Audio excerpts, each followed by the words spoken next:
Good morning, everybody. It's been a while since I've done one of these videos. I don't know why. I spent a lot of time in the car when we think it'd be pretty easy to find the time. It just kind of slips my mind with everything else going on.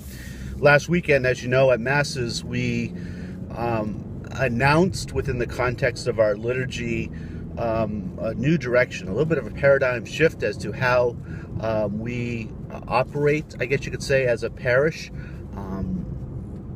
Trying to live more as a family of faith, helping one another grow a relationship with Jesus Christ, to share his gospel and his love with our community. So we kind of made that known and shared some of the small ways. We'll be having some more specifics coming out over the next few weeks and probably next few months, and I suspect ongoing as the gospel is living and lives continue in our community's needs and challenges change. We'll have to adapt with them. It's important to realize that we're trying not to change the gospel, but to help people better understand the gospel and how it relates to their specific needs in 2015. It is a living word, we believe, and it wasn't just proclaimed to a people in a specific situation 2,000 years ago or 50 years ago, but is very much speaks to truth to us today. And the church's success over 2,000 years has been able to deliver it in a manner that's been understood by the people of the time, and that's what we're seeking to do. We're not seeking to change the teachings. We're not seeking to kind of go with some marketing ploys just to kind of build up our numbers like we would if we were operating a store or a restaurant. Trying to just help people realize the presence of God in their lives and the love that God has for them.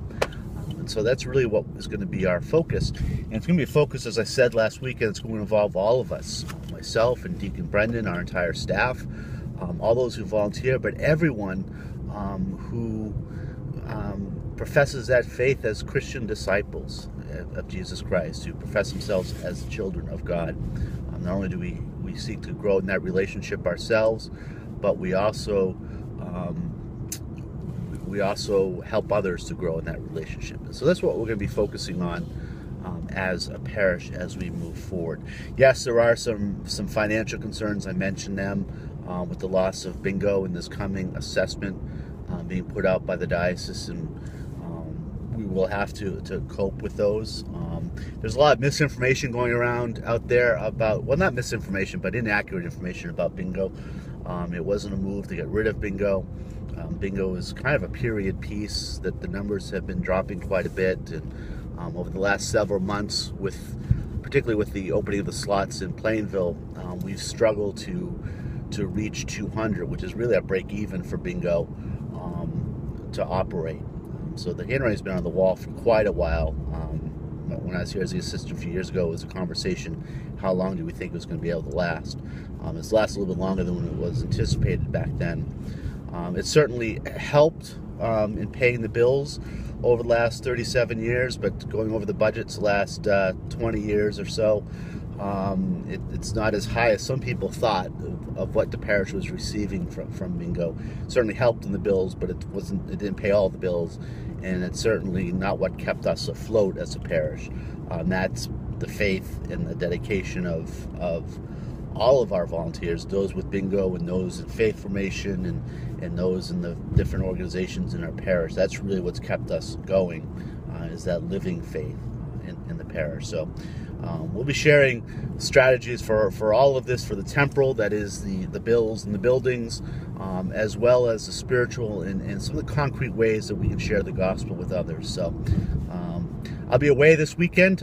We have our Seekers Retreat. It's a retreat for college students and other young adults. We have a small group that will be over at Sacred Heart. Father DeVere will be here this weekend celebrating Mass. Very grateful for his willingness to help out. So stay tuned, more to come. Thanks, everybody.